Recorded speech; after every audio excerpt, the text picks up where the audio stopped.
Hello, my name is Kit Cabello, one of the co-founders of Veracity In Defiance. We are shooting on location here in East Chicago. I'm joined here today with Thomas Frank. Pleasure to meet you, sir. All right, so why don't you tell our viewers a little bit about yourself and what's happening here? Well, I'm a resident of East Chicago, and I live in the neighborhood just north of here called Washington Park. And I used to be the director of the Indian Harbor Shipping Canal, which was considered the most polluted body of water in the country. And it was during that time where I was doing a comprehensive plan for the city, and I discovered a lot of the vast contaminations, not just in this neighborhood, but in many of the neighborhoods here. And so what we're doing here today is we're in West Calumet, which is within a Superfund site, and there are 3 neighborhoods in that site, 3 zones. This is zone 1. West Calumet was built on a lead refinery, and so just recently we got lead levels or testing done of the soils and found it to be 217 times the allowable limit. So what we're seeing is lead levels at 91,000 parts per million, where 400 parts per million is the allowable limit. So how has this affected the community as a whole? So what that has triggered is a forced evacuation of the community, and so that's brought in a lot of federal and local agencies to be involved. There's been a lot of mixed messaging, and there has been for a long time. This is a facility, a complex that has been here for 44 years, and so we've known about the problems here. Bureaucracy's process has delayed justice and delayed testing for almost 44 years, and so what we've seen is delayed justice, which really is denying of justice for multiple generations. And so there's a lot of upset people here. They just this couple of days ago they shut down the school in the neighborhood and are going to be busing people out, but at the same time they're all scrambling to find other places to live within the next couple of weeks. School starts this week. Now, obviously, the state of Indiana has a majority Republicans in the House and the Senate, as well as the governor, Mike Pence, who is Donald Trump's running mate for vice president. What kind of policies were implemented to at least to protect the people? Was there anything by the state government to look after these people? See, that's really one of the major problems that we have here. Indiana has some of the most relaxed environmental laws in the country. That's why a lot of these industries locate here. That's why the largest tar sand refinery was just built here in East Chicago, which it wasn't here before. That's BP, just in the last couple of years. That's why ArcelorMittal, which has the largest blast furnace in the Western Hemisphere, is here, because the environmental regime here is conducive to their interests, not to the protection of the communities. And a good example is Indiana discharges 30% more toxic waste into its waterways than any other state in the union. In fact, 26 states combined, which represent 100 million people, still don't put as much toxins into their waterways as Indiana, which only represents 6.7 million people. You're in Lake County, Indiana right now. There are 3,143 counties in America. Lake County usually ranks in the top 10 for toxic releases into the atmosphere, and those are attributed entirely to BP, ArcelorMittal, and U.S. Steel, all of which reside in this community or right on its borders. Okay, so in regards to all this pollution and contamination that's happening, has there been a huge rise in cancer or other lead poisoning health issues? Right. So in this neighborhood, in this area, we do have lots of high levels of lead and have had them historically for a long time. Within, the children have been showing that for a long time. And that's been prompting a lot of the public to ask, why are we now finally getting to an emergency response when we've had a lot of this data? We knew this was built on a lead refinery. This region here, the Calumet neighborhood, has almost 20% of the population of East Chicago is in this neighborhood. And this is just one of the many problems we have. We have 1 million gallon spill just on the other of oil, just on the other side of town. We have BP, which spilled 16.8 million gallons onto our water table in the 90s, and it still hasn't been cleaned up. They've never been fined, never been cited, and it never been cleaned up. This is the problem with our environmental regime here. We allow industry to run roughshod over the interests of the communities. And a good example is 40 years of deferred justice to the community, where they were wrangling about who's responsible, how they're going to deal with the political outfall, how they're going to deal with the economic outfall, and they didn't test and prioritize the community, the people first, over 30 years. Some of these people have been living here multi-generations. So obviously relocating 20% of the population, it's going to be a monumental task. However, I have to ask this. Even if you do relocate them, how many other communities like East Chicago are still affected by this? So like, how much of greater Indiana has to deal with lead poisoning or worse? Yeah, so that's something to deal with our industrial legacy. Since the 80s, industry has been able to escape. Their capital has been able to escape and build overseas and elsewhere while they're able to limit their liabilities here.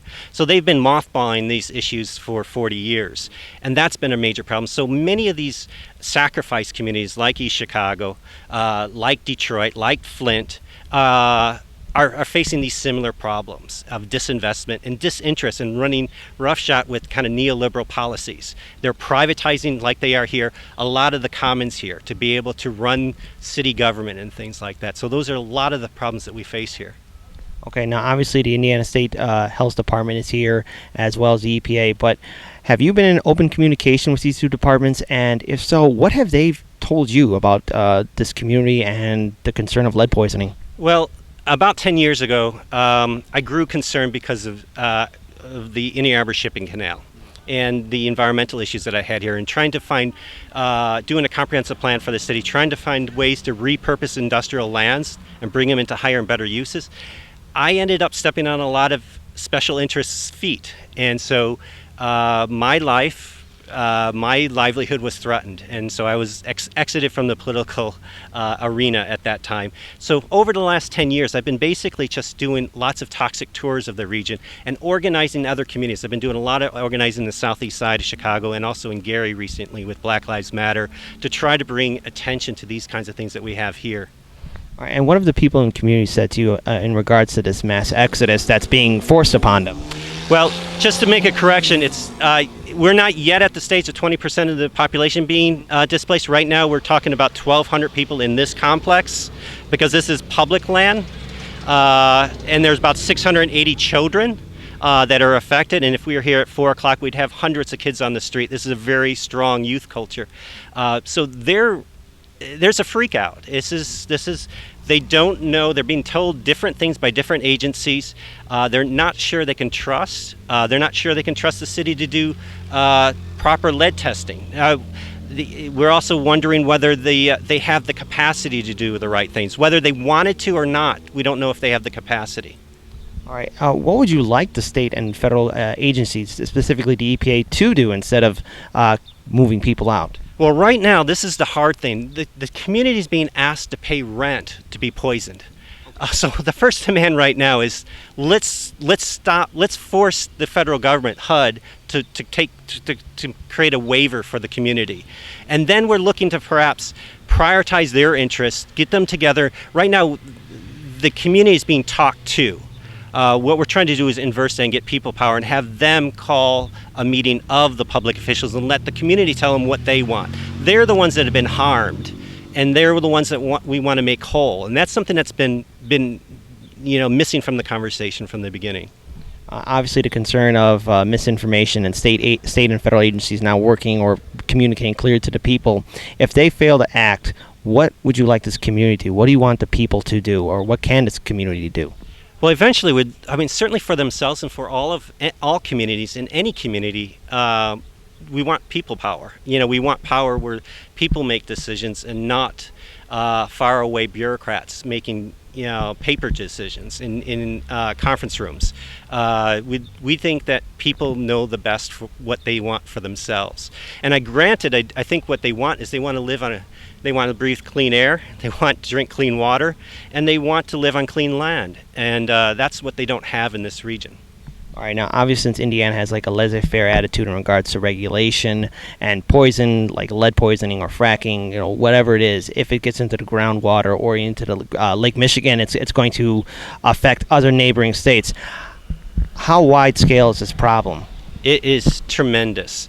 Not just because of this problem, which is just a mile or two from Lake Michigan, but because we have BP right on Lake Michigan.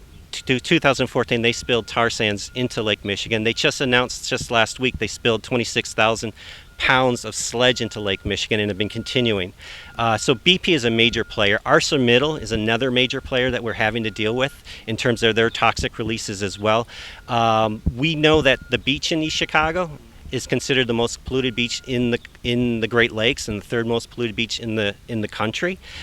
We have more beach closings, and you can imagine people going to beaches with major mills and industries, chemical plants right next door. It's not a pretty picture. Yeah, especially with parks like Indiana State Dunes, that poison's going over to that area as well, correct? Yeah, and that's been one of the problems that we have. The Indiana State Dunes, this is interesting, or the National Dunes, was saved by a congressman from Illinois, Congressman Douglas.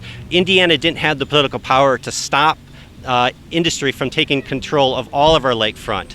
And in exchange for that, the Indiana Save the Dunes has been funded by these industries. So in a way, for the conservation work to be done on the suburban edge areas, they've been drawing off funds off of the industries that have been polluting these communities of color and low-income communities of color in the urban areas. So we have to work out that equation. All right, well, then let me ask this last question. Where can our viewers, subscribers go to help you and organizations trying to at least save this community and save our local environments? Well, for right now, we've organized this community under Calumet Lives Matter. We have a Facebook page called Calumet. And you can go there to get information and contribute. I work with the Southeast Environmental Task Force on the southeast side of Chicago. We're always looking for funds and participation and membership to get involved there. We're trying to bring some of that organizing here. In this area, we have the Dunelands Environmental Justice Alliance that we've started this past year. And if you look on the internet and Facebook, you can find us there. Well then, Thomas Frank, we definitely wish you all the best in hoping this crisis gets solved immediately. Thank you for showing up in Veracity In Defiance, and please follow through. This community does need help, and we have to address the concern of lead poisoning. Thank you again. Thank you.